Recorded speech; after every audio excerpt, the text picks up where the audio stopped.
Hello दोस्तों, आप सभी का स्वागत है हमारे यूट्यूब चैनल एक कहानी पर। आज की कहानी है गॉसिप, बहू का मायका। घर में आज अच्छी खासी रौनक थी। छुट्टी का दिन था तो दोनों बेटियां रितु और नेहा अपने मायके आई हुई थी। साथ ही दोनों बुआ जी को भी बुला लिया था। जहां एक कमरे में बैठकर सासू माँ सपना जी, रितु, नेहा और दोनों बुआएं गॉसिप कर रही थी, वही रसोई में अनुराधा मेड के साथ मिलकर उन लोगों के लिए नाश्ता वगैरह तैयार कर रही थी। आज सुबह से शाम तक सबका यही रुकने का इरादा था।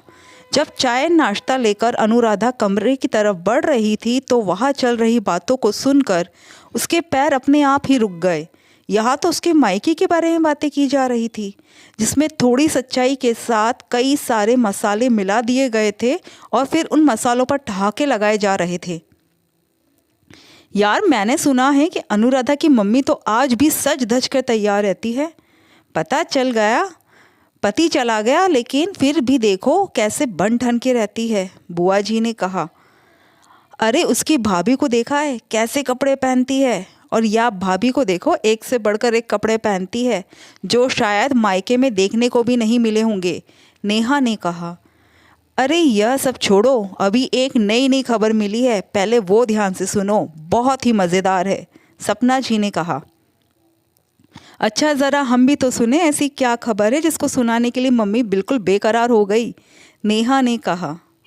सुनने में आया है कि अनुराधा के भाई ने एक टिफ़िन सेंटर खोला है, और पता है रसोई का काम कौन कर रहा है? दोनों सास बहू मिलकर कर रही है।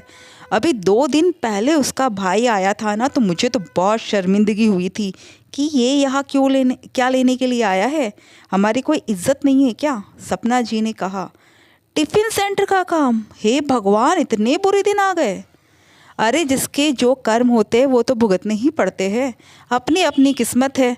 वहाँ माँ और भाभी नौकरानी बन के काम कर रही है, और या बेटी को देखो ऐशो आराम की ज़िंदगी जी रही है, छोटी बुआ जी ने कहा। इतने में अनुराधा कमरे में नाश्ता लेकर आ गई। अनुराधा को देखकर सब चुप हो गए, पर अनुराधा के चेहरे से गुस्सा साफ नज़र आ रहा था। सपना जी ने बात बदलते हुए पूछा, क्या हुआ बहू, तुम इतनी गुस्से में क्यों हो? गुस्सा नहीं तो क्या करूं? आपके लिए मेरे मायके की बातें सिर्फ गॉसिप है, अनुराधा ने कहा। भाभी, ये क्या तरीका है मम्मी से बात करने का? बड़ी ननद ने कहा तो उसकी बात सुनकर अनुराधा ने कहा, सही कहा दीदी आपने, ये क्या तरीका है अपनी सासू माँ से बात करने का? अचानक अनुराधा के मुंह से मम्मी की जगह सासू माँ सुनने पर सपना जी ने कहा, अनुराधा, तुम तो मुझे मम्मी कहती हो ना, फिर सासू माँ क्यों कह रही हो? क्योंकि मैं ये भूल गई थी कि आप मेरी सासू माँ हैं। मैं तो आपको माँ समझकर मेरे मायके की बातें बताती थी, पर मुझे क्या पता था कि मेरे मायके की बातें आपके लिए सिर्फ और सिर्फ गॉसिप है। आज पापा के मरने के बाद उनका बुरा दौर चल रहा है, तो आप लोगों ने उनका मजाक बना दिया। आप लोगों के लिए आज वो एंटरटेनमेंट का साधन बन गए।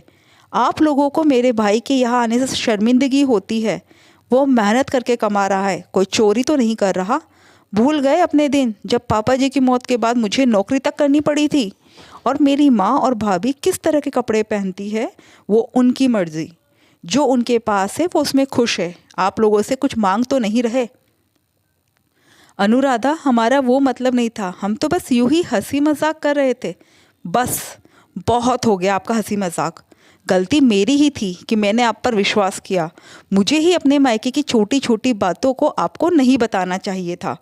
इतना कहकर अनुराधा तो अपने कमरे में चली गई और पीछे बिल्कुल सन्नाटा छा गया। आखिर अनुराधा गलत नहीं थी।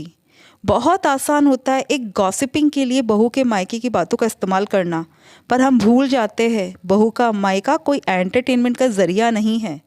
दोस्तों, आपको ये कहानी कैसी लगी कमेंट करके ज़रूर बताइएगा, और हाँ, हमारे चैनल को सब्सक्राइब ज़रूर कीजिएगा।